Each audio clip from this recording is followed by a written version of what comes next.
I'm not supposed to do any videos or vlog. Pero nakakabahala po kasi yung mga nakikita natin sa mga social medias natin. O siguro hindi ko na po pahuhulaan sa inyo. Kayo naman, pagbukas nyo ng mga cellphones nyo, alam nyo, bubungad na si Blood Moon, September 7, tapos meron pang partial ganito, bla bla bla. At ito, hindi ko naman po ito kakailan. Ito pong mga ganito mga senyalis po ngayon, mas escalated compared to some 3 years back.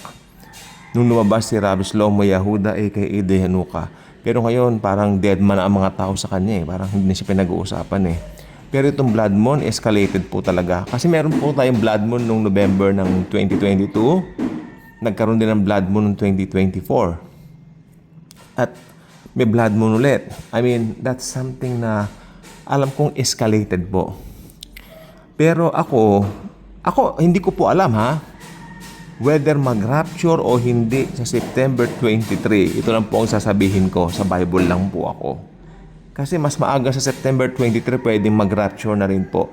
Hindi po ba? Ewan ko lang po kung makakalkal niyo po rito po sa atin pong channel yung vlog ko na hindi niyo ba napapansin, sabi ko, parang meron kakaiba sa mundo na hindi ko mapaliwanag. Alam niyo po ba when I made that video o vlog o whatever you call that, no? Alam niyo po ba, ako po ay nag-uobserba buong maghapon. Buong maghapon yan, Buong maghapon po. Then kasama po doon yung pagtatanong ko sa ibang tao, ano napapansin mo? Ano napapansin mo? Only one thing in common, pati yung kapitbahay namin, no, na tinanong ko, teacher po siya, teacher. Ano napansin niyo po, ma'am, kako? Ang sabi niya, something na hindi ko mapaliwanag pero may nag-iba. Yun ang kanyang term.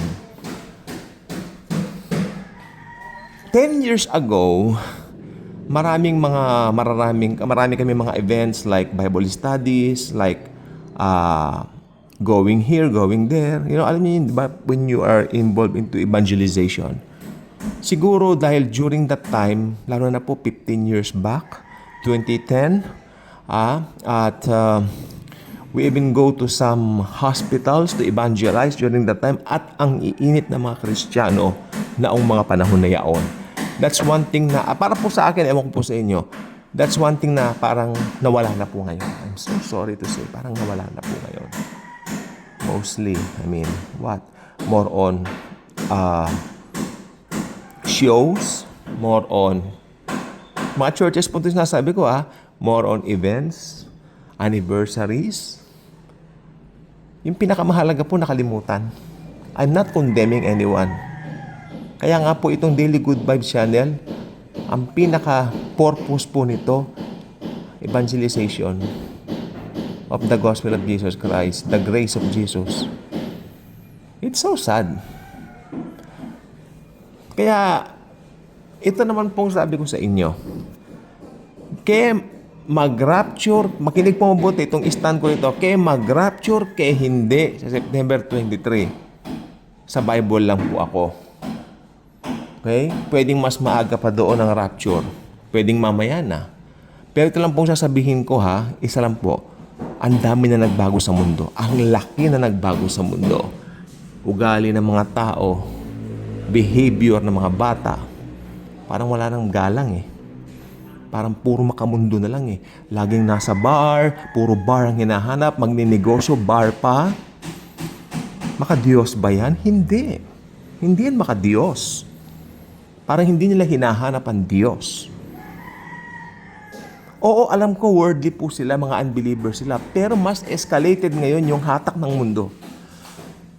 Ako, alam niyo po ba pag ganitong humid, inuubo ko? Mas escalated, makinig, ang hatak ng mundo. Alam niyo, balak ko lang po 5 minutes dito. Hindi ko patatagalin ito kasi po walang kuryente dito. Mahirap po itong i-upload maski dito po sa load, no? Hanggang 5 minutes lang po. Ayun lang po, ang hatak ng mundo ngayon mas escalated sa mundo. Or should I say, sa mga tao. Kaya we're here to share Jesus. Mahal ni Jesus ang mga tao. Gusto ni Jesus maligtas sa mga tao.